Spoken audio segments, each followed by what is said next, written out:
She thought the grass was greener until it rained.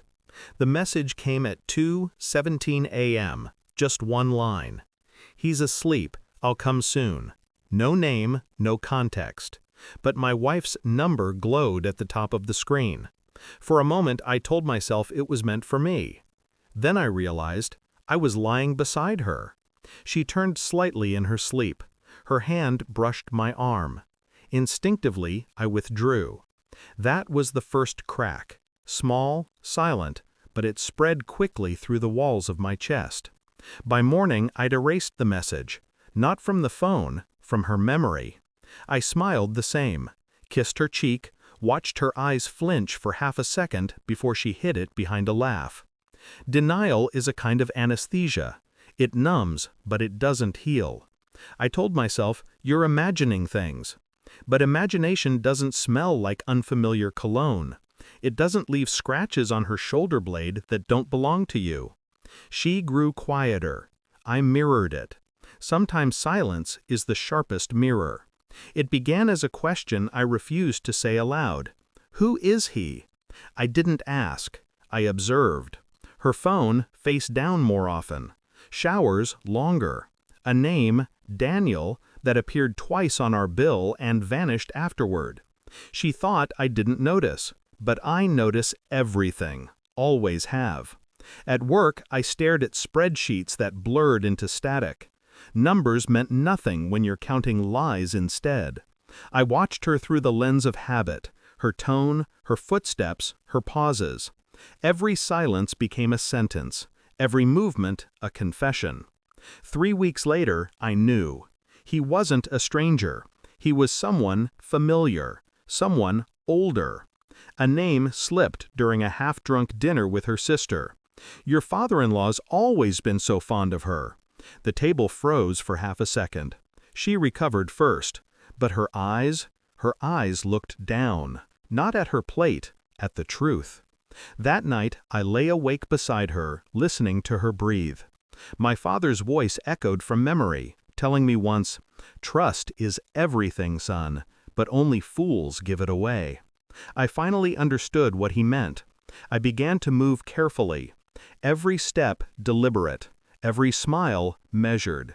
I mirrored her phone to mine, quietly, remotely.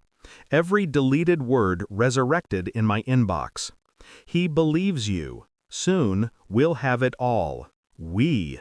The word tasted like rust in my mouth. My father's company had begun shifting assets months earlier. Documents I'd signed without looking. I looked now. Everything was being funneled, quietly, under her name, under his supervision. The betrayal wasn't emotional anymore. It was engineered. It was architecture. I didn't rage. I studied. Revenge isn't born from anger. It's born from patience, from the kind of silence that makes others think they've already won. The final proof arrived in a sealed envelope. DNA results. I had sent my son's toothbrush, my own blood. 2 samples. 1 truth. Not a match. The paper trembled slightly between my fingers.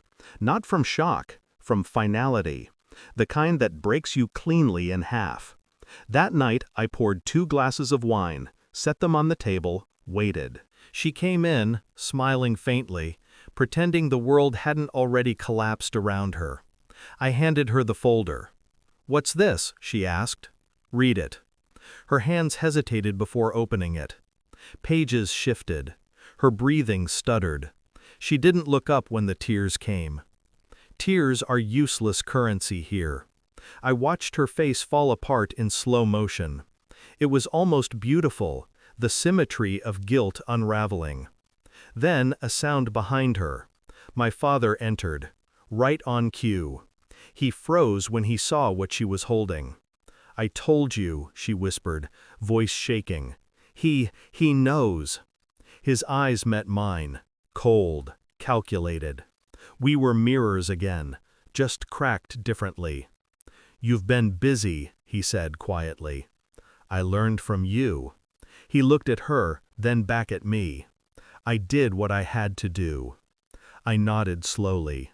So did I. I stood, walked to the window. The rain had started, thin, deliberate drops against glass. She thought the grass was greener, I said, my voice barely above a whisper. She just forgot what happens when it rains. She looked at me then, trembling. What are you going to do? Nothing. That word broke her more than any scream could. You wanted the world, I said. He promised it to you. Now you can have it. Both of you. I slid a small black drive across the table. Bank transfers, messages, the DNA results. Everything's already been sent to the board. The lawyers will handle the rest. You'll both be remembered for what you are.